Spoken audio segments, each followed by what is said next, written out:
Hey, yo, it's a Wednesday. Whoa. And we got Marty here for Rumor and Innuendo.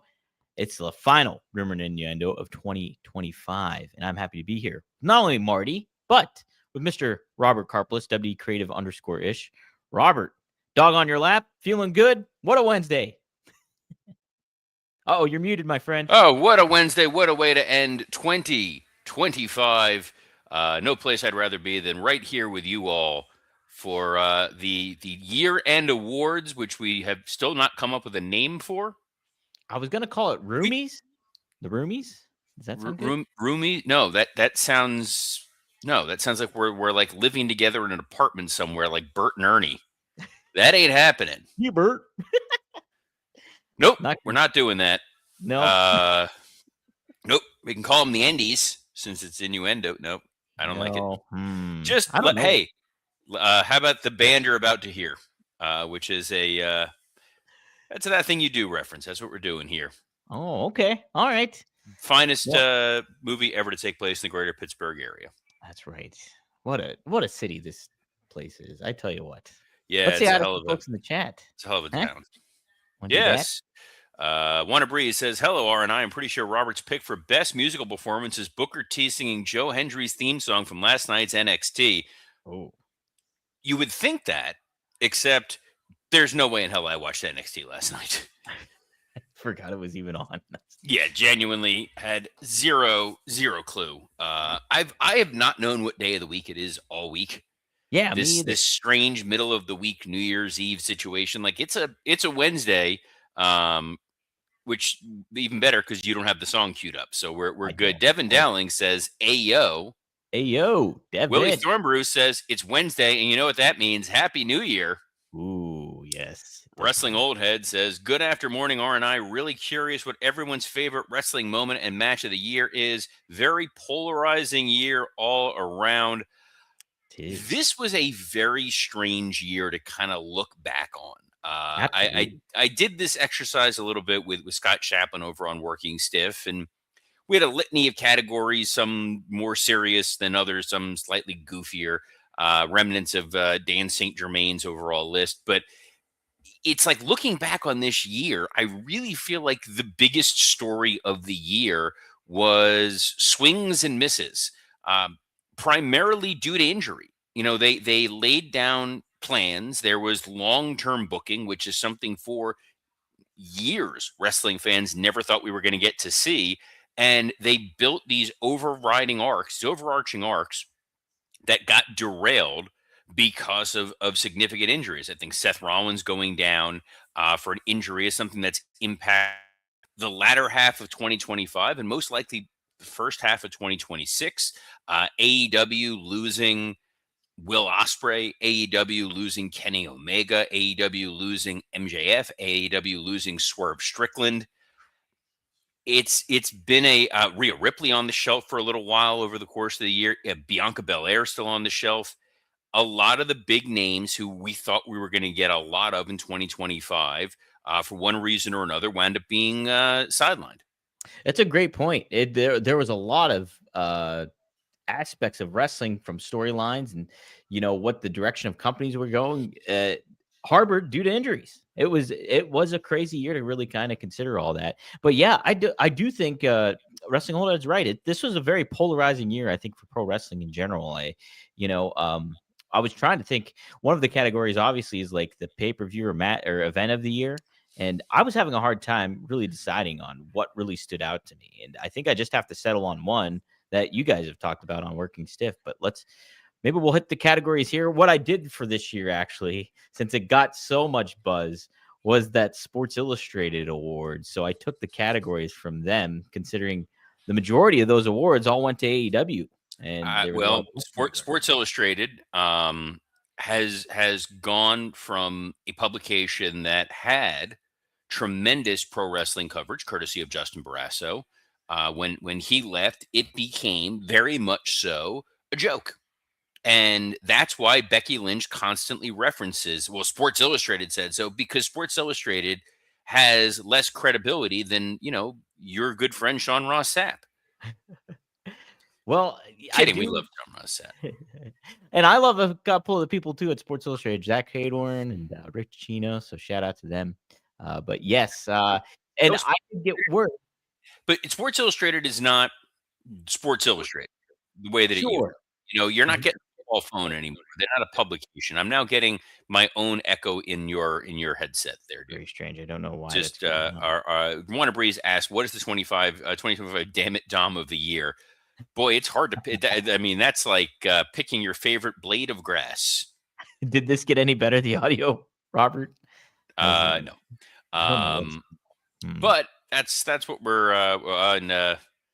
Devin Dowling already says his match of the year was QT Marshall versus Paul Walter Hauser at Fight Without Honor. That wasn't a bad match, to be honest. Look, any match with QT Marshall was going to be a Grand Slam home run. If it wasn't for the fact that QT versus MJF took place last December, it would have been my match of the year for 2025. There you go. All right. Well, let's hit these categories here. I have them lined up in the notes. Storyline of the year, Robert. What was the storyline of the year for you in 2025?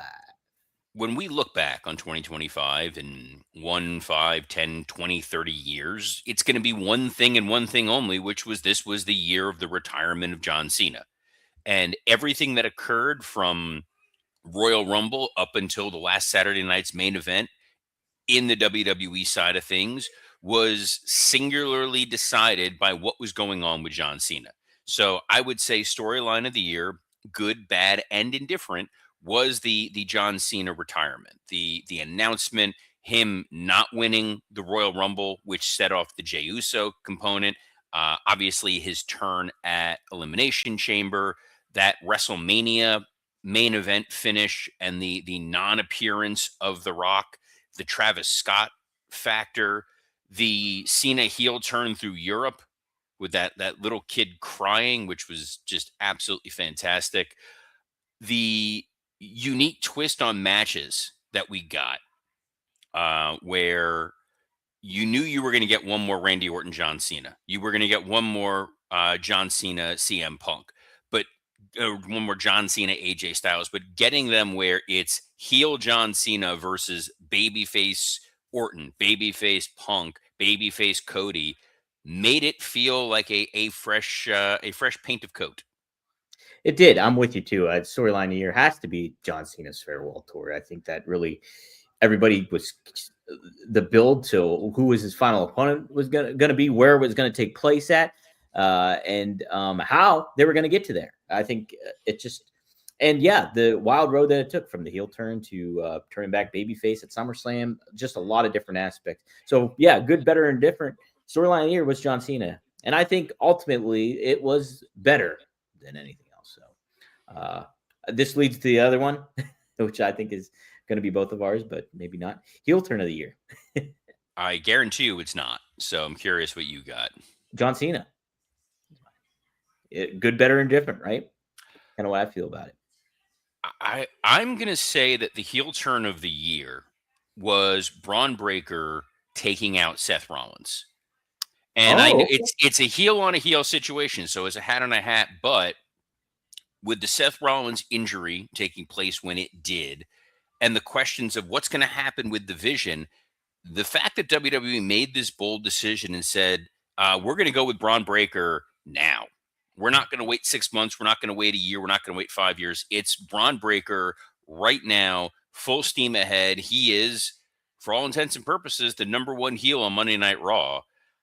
I think that heel turn moment where he speared Seth Rollins is either going to be the documentary moment of here's where Braun Breaker transcended and became a main eventer, or the moment of WWE's hubris blew a once in a generation star. Wow. Yeah, I mean, could be a big pivotal moment for sure. And that's a great one to think about too, because when he did that, it was like, ooh, tide might be shifting here. We got a new star on the horizon. So I'll be about to follow through with that. Best on the mic, Robert. Who you got for 2025? Obviously, it's Dominic D'Angelo, and I'm sorry, Dominic Mysterio. Dominic Oh, Mysterio, best on the microphone, not the tiny mic that you use sometimes. That no, not your man on the street, Al Roker nonsense. Dominic Mysterio is so good on the microphone where looking at it from a creative standpoint, you've got a guy who no matter what verbiage you give him, no matter what the storyline is, no matter what the plot points are, he's going to deliver it and he's going to hit a home run. I was at WrestleMania when he won that Intercontinental title, and that crowd went banana for him. Nice. They cheered him like the biggest babyface ever, and you're going, they're never going to be able to get the toothpaste back in the tube. He's never going to be heel again. And Dom talked them into, I'm still a heel. The promo that he delivered to AAA, where he was mad at them for throwing coins at him. And it was both, stop throwing coins at me, you're injuring performers. And if you're going to throw anything, throw paper money because that's what I want. To that last promo he delivered with John Cena, where even Cena was like, all right, this kid is going to make me work for it. I think Dominic Mysterio is someone who already is demonstrating why he is an MVP of the company. Yeah, I'm 100% with you on this one too. Best on the mic is Dom Mysterio, no doubt. And yeah, you think about even some of the interviews that he did with media outlets like ESPN and stuff like that. He kept kayfabe about hating his dad still. He just elevated it to another game where it's just like Dom is right in the thick of the action of being a big name star. And, he might not have the physique of a John Cena or anything like that, but he's holding his own and he fits right in because he's such this great heel aspect of them all. So I'm 100% with you on the best on the mic, no doubt. Best in the ring, Robert, for 2025. Who you got? Obviously, it's LA Knight. Wait, no, I'm Yeah. sorry. Oh. I misread that. Will by God Ospreay, Hmm. even though he was sidelined for a portion of the year, he was one of those guys where no matter when his match was going to be on, no matter who his opponent was, no matter how lame the storyline was, you had to tune in to watch the Will Ospreay match. And Ospreay is a guy who is putting together how to tell the story in the match, and that is incredibly difficult to do. You can be a fantastic athlete. You can be able to pull off all kinds of insane moves, what Dust used to call the flipping moves. You're going to do the humakamana. Uh, but the fact that Will Ospreay could tell the story in the ring and still pull off all those moves is really something to behold. Wrestling Old Head said Konosuke Takeshita had a phenomenal Hmm. in-ring year. It's a good one. I don't think he really had a bad. He's another one. He had a really really fantastic series of matches throughout the year. It's not a bad pick at all to say Takeshita, but it's hard to pick him over Osprey right now. But Takeshita is definitely one of those dudes who's in the rarefied Randy Orton 2.0 mold. Right. Right. Who you got, Dom? Who's your in ring guy? I was leaning. I think I have to lean with you and go Osprey as well, but I do want to tip the cap to somebody like Sami Zayn, who did like really well work with the United States Championship and making that feel like important. And just if you take a look and a gauge of his whole body of work throughout the year, Sammy's another one that I think should be mentioned as well. But from an in ring perspective and what Osprey was able to convey in his matches, I thought was top notch stuff. So I'm with you on Osprey too. I'll give another shout for this person for being best in ring is Io Sky. True. Is someone that no matter who you put her in the ring with, no matter what the situation, no matter how terrible her storyline may be, specifically this Kabuki Warriors nonsense, Yes. every match Io was in this year was absolutely remarkable. Yeah. The work that they did at Evolution, the work she did at WrestleMania, a lot of those Raws where it was just a random, here's Io versus fill in the blank, and she was going to deliver. Absolutely. That's a great one too. All right, here's an interesting one. I'm intrigued to get your thoughts on breakout wrestler of the year. Who took that one for you this year? So this is one where it's going to sound weird that I'm picking this person as a breakout star, but Uh-oh. my breakout star this year was Kyle Fletcher. And I say Okay. that's weird because he's not a breakout in that we started the year praising Kyle Fletcher. By the end of the year, he is broken out in a sense of he is the guy. And I know we talked about this yesterday, the five tool player, but Hmm. Kyle Fletcher absolutely is a guy that you can strap the rocket to him in 2026, make him one of the signature centerpieces of your company, and nobody's going to question that. Right. No, it's a definitely a great one too. Mine is going to seem very weird considering he's a long time veteran.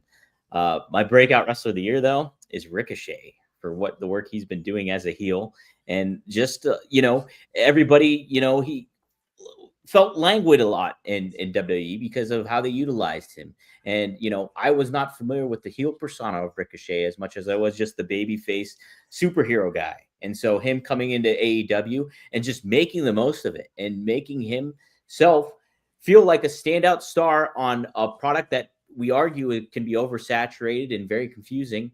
He managed to get through the weeds and stand out as somebody that really is a highlight for the show, I think. So my breakout wrestler is Ricochet. That's a solid pick. I think what's so funny is going back to the company whose name we will not mention, which if you listen to this week's episode of Something to Wrestle With, Bruce Pritchard talks about his tenure at that locale. And I was the name that they couldn't remember, which is adorable. They were like, well, Kurt was there, and then there was other guy from WWE, was Alex, and then wasn't there a third guy? I don't remember. I'm like, so I texted Conrad, appreciate that. Thank you. Love it. But at that organization, the very first main event we had when it was a one-off show was Ricochet versus Shane Strickland. And yes. I watched a lot of Ricochet matches, and I'm going, oh, this guy's a heel. And they're like, no, he's not a heel. He's the babyface. I was like, no, that dude is a heel. I had laid out a 3-show arc because we did 3 pay-per-view tapings, 3 months of tapings. That was ultimately going to culminate in a babyface Ricochet and Swerve and end with heel Ricochet.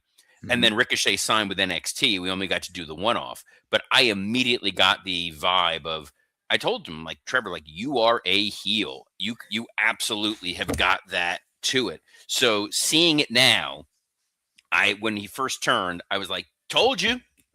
You absolutely can do it. I don't like the scissors. I don't anything with stabbing is not my thing. I can't watch Home Alone. I obviously watch Home Alone, but I can't watch the part of Home Alone where he steps on the nail.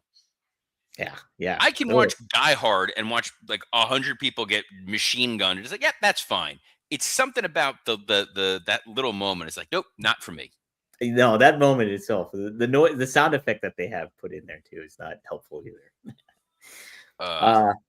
Comeback performer of the year. I have one in mind. Who do you got, Robert? I can't believe I'm giving this person an award because I have waited for this person to no longer be there. It's Jon Moxley. Wow. Okay. Jon Moxley, we started the year saying, I don't want this guy on my TV. We had the middle part of the year where we said, I don't want this guy on my TV. We hit fall, and I said, I don't want this guy on my TV. And then somewhere around losing the title, he started putting together this body of work in the ring where it was, oh, this is the guy that we've needed on TV this whole time. And now at the end of the year, I'm going, yeah, let's see where we go with Jon Moxley. Yeah, I think that's a good one. It is. And, I'm curious how they handle him moving forward and that stinking Death Riders angle. So I think that's a good one. Mine, he never really left in a certain way of the wrestling realm, but I'm going to give it to Santana. I think him making the exiting out of AEW and going off on the indie scene, and then, him being signed by TNA, and obviously they had their missteps by not putting the title on him, I don't think, at the appropriate time, but they ultimately did. And I think he made the most of his presence in NXT when he was there, and I think he's caught some eyes. So I think my comeback wrestler of the year is Santana for me. My runner-up for comeback wrestler of the year, Hulk Hogan. Oh. Hogan started the year at that Netflix debut getting booed out of the building. Yeah. And the simple act of dying turned people around on him where they're now just like, oh, man, we love Hogan. We got to give him his flowers. He was there. He was hawking beer and he was talking about Trump and it was making people uncomfortable, but he was there. And now that he's, laying on his back looking at the lights one last time, he's now a babyface to people again. I think that's a fair case to make for him, to be honest. I Hell of a do. comeback for our boy Hulk Hogan. Mm-hmm. Tag team of the year. I know who you picked with Scott, but why don't you tell this audience who your tag team of the year is? It's the by default award. There were so many tag teams this year that really did nothing. You look back at the beginning of the year and now it's you had like the War Raiders were tag champs going into Mania. New Day sort of got lost in the wilderness when that heel turn that should have made them relevant Yes. made them even more relevant, which sucks. I'm a big fan of New Day. I've enjoyed Fraxium and DIY and Street Profits, but they've been so inconsistent in being used on TV. I said it's the thrown together Brodito. It's a Mm-hmm. group that shouldn't work. They literally just plucked a guy who they didn't have anything for and a guy who was in a stable, who the stable is no longer a thing. And they married him together. And every time they're in the ring, it's an absolute delight. They're a blast. Yeah, the unlikely bedfellows or strange bedfellows tag team. I'm always a kind of a fan of, or a little suspicious of sometimes too. But this one really worked, I think, with those guys. Dude, I like Head Cheese. Head Cheese was amazing. It was Seriously. hilarious because sometimes when they did the same with Booker and Goldust. Mm-hmm. Yes. Sometimes when you put guys together who shouldn't be a duo, they Mm-hmm. find a way to make it work. Jericho did that a couple times. Yeah, he did. His stuff with Big Show, his stuff with Miz, his stuff with Edge. Jericho found ways to just, no matter who you put him with, it worked until he went to AEW. And then every single person he went with drowned at the bottom of the ocean. Well, speaking of Jericho and those Attitude Era stars, my tag team of the year is the Hardys.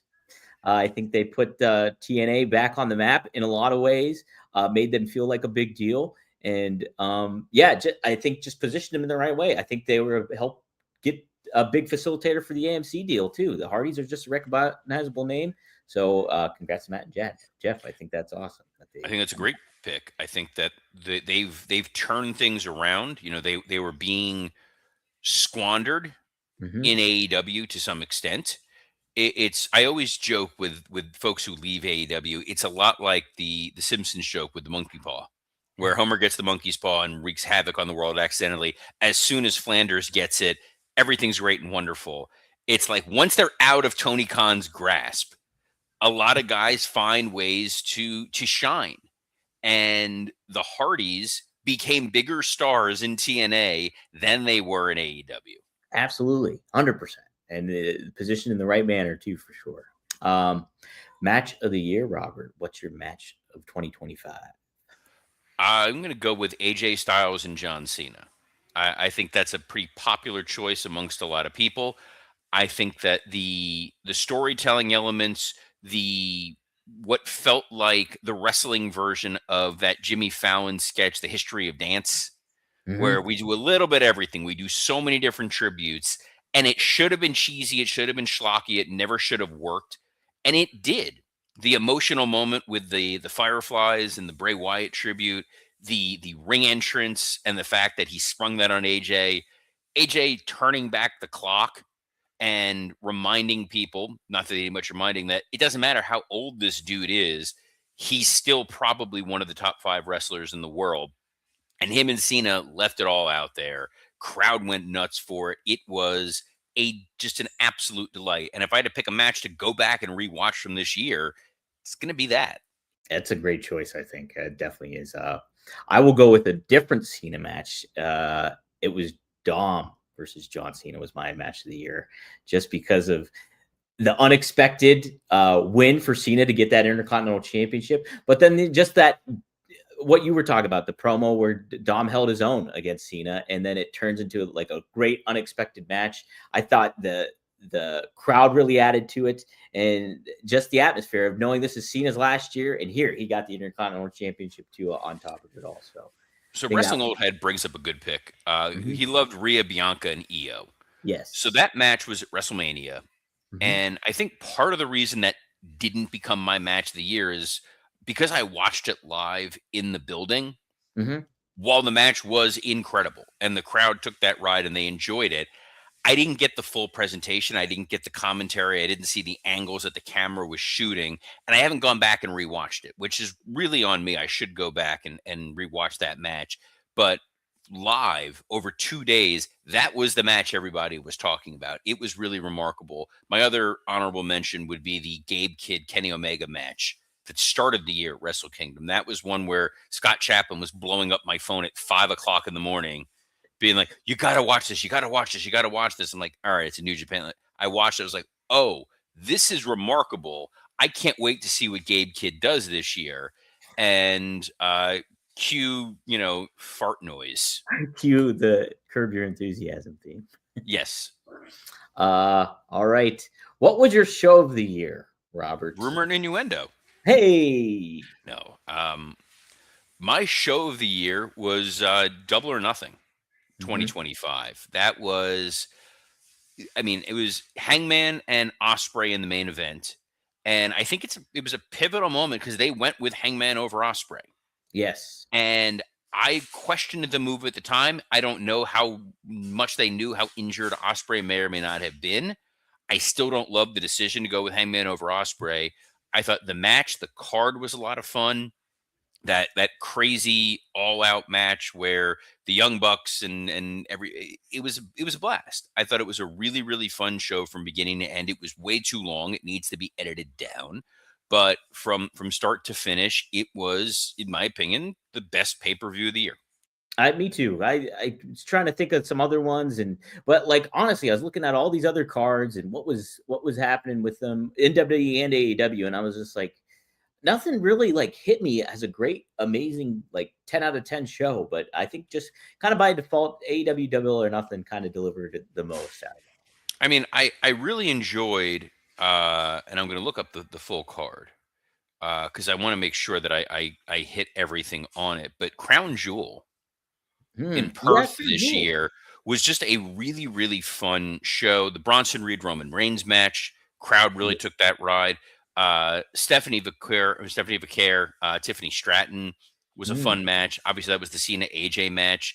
Io and Rhea beating the Kabuki Warriors was a great match. And then the main event was the Seth Rollins Cody match, which was very good with very, very bad long-term ramifications for that company. Yeah. No, that's a fair one too, I think, for sure. Yeah. Wrestling Old Head brings up another good point. Said the first and second AAA cards were from top to bottom really fun and reminded me of early AEW. Yeah, that's a good choice too. I think. And like when that first AAA show happened under the WWE banner, it felt like a big deal. Like it did feel like a big deal. Mr. Iguana felt like a breakout star very early on in the year. Yeah, absolutely. Okay, well, only 3 more we got, and we'll close it out. Female wrestler of the year. Who you got? This is another kind of by default. Not my favorite, but I think female wrestler of the year was Mercedes Moné simply because her in-ring work was stellar. Her promos were not good, but they put almost every belt in the world on her. It could have been Toni Storm. I just feel like they've taken their foot off the gas with Toni a few times throughout the year. And when she doesn't have a storyline going on, like what we just saw at World's End, she gets lost in the shuffle. Mercedes, good, bad, or indifferent, finds a way to keep herself front and center. And a lot of the stuff she did in ring was very, very good. Yeah, I think from an in-ring perspective, for sure, I think that would be Mercedes. I think overall, though, from my choice, Becky Lynch. I just think she was able to elevate Lyra Valkyria. She's doing great work with Maxine Dupree. Becky is somebody that could make a return, and you'd be like, oh, it's just Becky. What's next for her? Where are they going to put her in? But she found her own groove with this own, obnoxious kind of heel that she channels Trump in a lot of ways, I think, too, that makes it really more enticing and like wild and stuff. And I just think that she's gotten people over. She's gotten herself over. And that's what you're looking for in a talent. So you make a great case for it. I'm not going to disagree at all. Yeah, thank you. Male wrestler of the year. Who is it for you, Robert? It's John Cena. It's, again, this was the year of Cena. Cena had probably one of the best matches of the year in that AJ Styles match. He had one of the worst matches of the year, the Cody match at WrestleMania. The heel turn is something that's going to be debated about for decades to come. I'm curious to see the long-term benefit that we wind up getting from Gunther, if at all, from Gunther being the guy to retire John Cena. The Cena heel turn and the memes that came out of that were those aren't going anywhere. Cena's redemption match with Cody, the match itself wound up being very, very good. And like you mentioned, the stuff he did with Dominic Mysterio at the end of his career really elevated Dom. Yeah, 100% did. I'm with you, John Cena. It's got to be him. Promotion of the year, Robert. We'll close out with this one. What was your promotion of the year? Promotion of the year, Boca Raton Championship Wrestling. Hey, no. Well, yes, and it was a blast, and it's been a hell of a lot of fun getting to do that. But this was the year of WWE. WWE debuted on Netflix, which was a seismic moment for the wrestling industry. The just sheer magnitude of what WrestleMania did in Vegas, SummerSlam going to 2 nights, the success of the European tour that they had and doing the show in Paris and how packed it was there. The success of the pay-per-view in Perth, Australia was something to behold. The various superstar interactions with celebrities, the stuff they did with Jelly Roll over the course of the year, Logan Paul being integrated as a week in, week out performer for the company. I think WWE was definitely the company that dominated the stories throughout the year. Acquiring AAA, working with TNA, they're inescapable. Yeah, no, I think that's a very fair case for WWE, no doubt about it. My promotion, I will go with what you just said was TNA. I think from them constantly being dead in the water over this course of 20-something years to finally getting a television deal that seems pretty exciting and big. And then what they did at certain pay-per-views, selling out live arenas that felt packed and jam-packed and significant. I just think they were on such an upswing. My promotion of the year goes to TNA for that reason. Not a bad pick at all. The fact that they revitalized the Hardys, they elevated Joe Hendry to a point where when he came out at WrestleMania, that crowd lost their mind. Like they all knew who Joe Hendry was. They were there for it. We just saw oh my god, I'm blanking on his name at the moment. The kid that team with Javon Evans. Leon Slater. Leon Slater. Yep. Rounding out there, so they have great young talent. They're revitalizing established talent. They've got this TV deal with AMC, which could be massive. They drew a huge house for that Dudley's Hardys match in New York. It was 8,000 people. It drew more than a lot of the AEW shows. So there's a lot of momentum with our friends at TNA, and obviously TNA, home of the Boca Raton Championship Wrestling world champion, Steve Macklin. How about that? And also home of Agent Zero, a.k.a. Bill Collier, who was the IWC champion this past year. Oh, get your indie crap out of here, Dom. We only talk about top-tier stuff. But fear not. We will not be here tomorrow because it is New Year's Day, and we will be ringing in 2026 with our families. But we will be back on Friday, as we are every Monday through Friday at noon Eastern on a plethora of platforms, including the WWE Creative _ISH X account, the @SE Scoops X account, the @Dominic D'Angelo X account, and on YouTube on Rumor and Innuendo, Podcast Heat, and ad-free shows. So on behalf of the best daily co-host I had in all of 2025, Dominic D'Angelo, I'm Robert Karpelis. Best of luck in your future endeavors. It was an honor, Robert. Hey, Marty, let's go back in time. Shh.